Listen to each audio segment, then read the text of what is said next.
Hello and welcome to Starcraft 2 Amateur Hour. You're not playing. I know.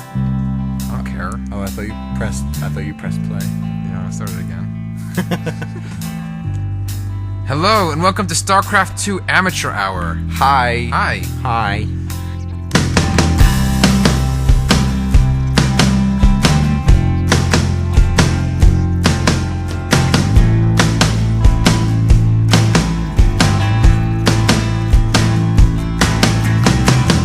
No matter, I used to think that I loved StarCraft no matter what.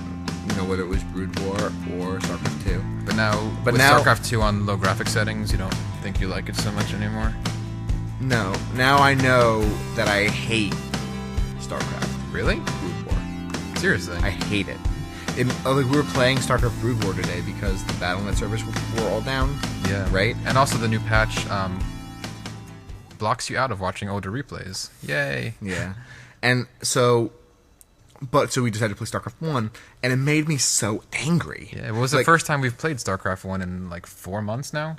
Yeah, and I was screaming. I was yelling and screaming while I was playing. You lost your goddamn mind, man. I made me literally when we were done, I wanted to punch something. Yeah. Do you think maybe you justify too much of your life on your StarCraft ability?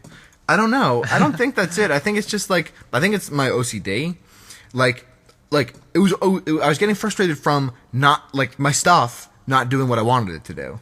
So you have control issues. Maybe that could be it. I don't know. I don't know what it is, but it made me angry. Do you get upset when the other drivers on the road don't turn the way you want them to, or if they don't yield? You go yield. No, that doesn't bother me, but I do need to make sure that my fork and knife are straight on the napkin. And what side is the napkin on? It depends, but whatever side it's on, it has to line up perpendicular to the plate. Okay. And usually to the table also.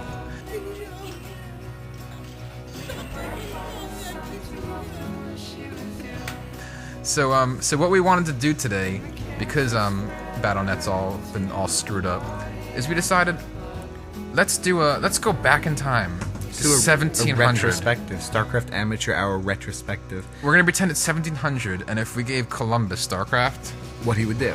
If he would sit inside all day and play StarCraft. Well, no, really what this is we're going to the future. We're going to 2014 when StarCraft 2 has already been out for 4 years. And they bring back all the cool units again? No, and we give StarCraft 1 to somebody and watch them scream while they try to play it. When it becomes a torture device. Yeah. And even little stuff like this early in the game, like getting your probes to go right away. You have to click each little probe and tell them to go. And I know that sounds so spoiled and retarded. But I want auto mining is so good. I want auto mining. I kind of like clicking each little probe because it's you feel like you're getting stuff done early on. No, I see well, that's the other thing is we start with what four workers. It's nice. That is nice. I actually always like that in StarCraft 1. It gives you time to think for a second before you have to go build something. But yeah. Part of the reason that we wanted to talk about StarCraft 1 a little bit was just there's been, I don't know, I feel like lately, and even between the two of us, there's been a little bit of StarCraft 2 anti-sentiment. Would that be the right word? Yeah, I've been starting to get a little angry at some of the stuff that Blizzard's doing. Specifically Protoss Air and Zerg in general. They're making me angry in StarCraft 2. The way Blizzard's been. Well, you even went as far as nerd raging to me the other day and being like, Zerg is badly designed. Badly designed. Yeah. I mean that is a harsh statement. Badly designed, and you're not even a Zerg player. No, I feel like Zerg is equal. I feel like Zerg is almost balanced now in StarCraft 2, but I do feel stuff. I don't like the way that they're designed. They don't feel the same. They don't feel like Zerg. You know what I mean? I don't know if that makes sense. Even to play against, they don't feel like Zerg. I don't know. Why? Zerg should have Scourge, right? And not in some expansion, which would be bullshit if they did that. But Zerg should have Scourge. Why? Because Zerg Air was always about they have mutes. But when you try to build something to counter the mutes in the air, they have Scourge. Yeah, okay. And that was what made Zerg Air unique, right?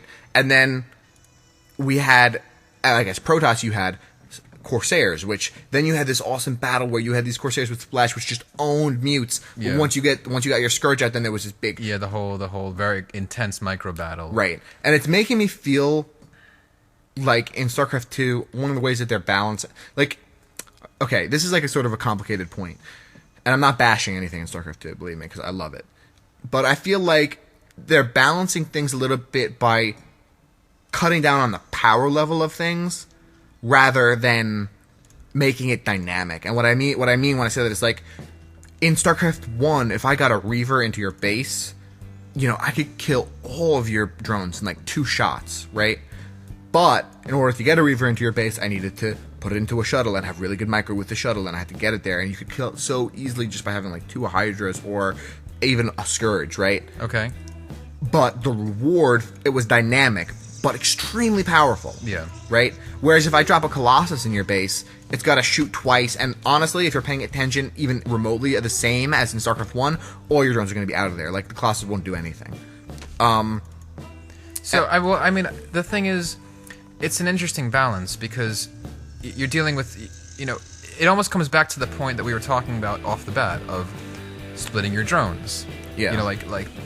You split your drones in StarCraft 1 off the bat. You have to control each and every single drone. And it's hardcore, it's intense. It takes a lot of kind of insane skill in micro to just pull off even such early game tactics. And their economic advantages are seen. But it is extremely hardcore. And I think that's why you don't see as many people getting into StarCraft as you could, because even just off the bat in early game, it's just so intense. And, so I feel like StarCraft 2, I'm not going to say it's an easier game, but it is in ways. And it's more friendly. I think it's a balance of trying to find what's friendly to everybody, while still being able to be played at an intense level. Yeah. No, I agree with you. I feel like in StarCraft 2, I don't feel like there's these big I don't feel like there's as much big swings. Like, I don't feel like harassment is as dramatic. And even, for example, like I was talking about Scourge and Corsairs and mutes. Well, now what's Protoss air versus air? Like, let's say it gets to that point. You have mutes and I have like a shitload of phoenixes. It's just like, to me, it feels a little boring. It definitely is missing a dynamic on that end. I don't know what the solution would be, really. Would it just be Scourge coming back? Because that would overpower, Zerg Air. Really, I feel like this is me personally saying this. I feel like give Zerg Scourge and make Protoss Phoenixes cost an extra 100 minerals and an extra 50 gas, and give them splash damage. Okay. And I feel like then you have the dynamic where you have a few Phoenixes killing a bunch of Mutalisks, but getting chased away by Scourge. Okay. Another point I'd like to talk about is just, and we've talked about this before, the little bit more dynamic flexibility of Zerg in StarCraft 1. I feel like it might be a little bit of a bloated statement, but just sunken colonies alone. I'm sorry, creep colonies. How in StarCraft 2 you build either your spine crawler or your spore crawler, and it's just very hard static defense. Where in StarCraft 1 with Zerg, you could just put your creep colonies down, expand your creep, and decide later what the hell you want to do. I like how flexible they are, but also, and what's so cool about it, and what I loved about Zerg defense in StarCraft 1, is that you could build the creep colonies, and then if you get pushed, they build so fast that you can turn them all into sunken colonies. Yeah, well, that's what that's used to be a strategy of mine back when we would play StarCraft 1 of, build, right here I'm building 2, you build one, have the sunken down, and this one is sitting here waiting of seeing, well, what's going to happen. It's still helping to expand creep. Yeah. You can still keep, spending them along. And I do miss that in StarCraft 2 of, just that early game dynamic. The dynamic defense of Zerg was always so cool. And I feel like I guess that's still, kind of replaced with the fact that you can move your defenses now. I think it would be so cool if, to me, why not? Why can't you do both? That would be so unique for Zerg. And I love in StarCraft 2 how the Zerg units are faster on creep. Yeah, right? They're not here. You saw my probe escaping from the Zerglings before. That would never happen in StarCraft 2. Yeah. I like that. But I also like how flexible defense is. And I feel like as designers, your goal should be incorporate everything that was awesome about Zerg in StarCraft 1, but add all this new stuff that also feels awesome and very much Zerg in StarCraft 2. But I feel like instead they almost redesigned a lot of those things, and that's the thing that I've been having a little bit of a hard time. That's what I've been getting nerd rage. Yeah, over. well, one of the core things I think that they fixed for StarCraft 2 is just the Queen alone.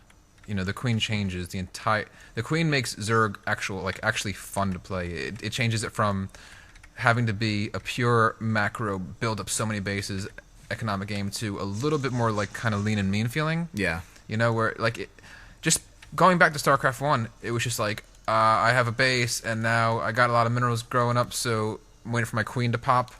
My Queen never hatches. Yeah. You know, and so you see I have 1 expansion, I have 2 expansions, which is normal, but this still is not enough bases. I would need 1 to 2 more bases at this point just to keep up with my economy.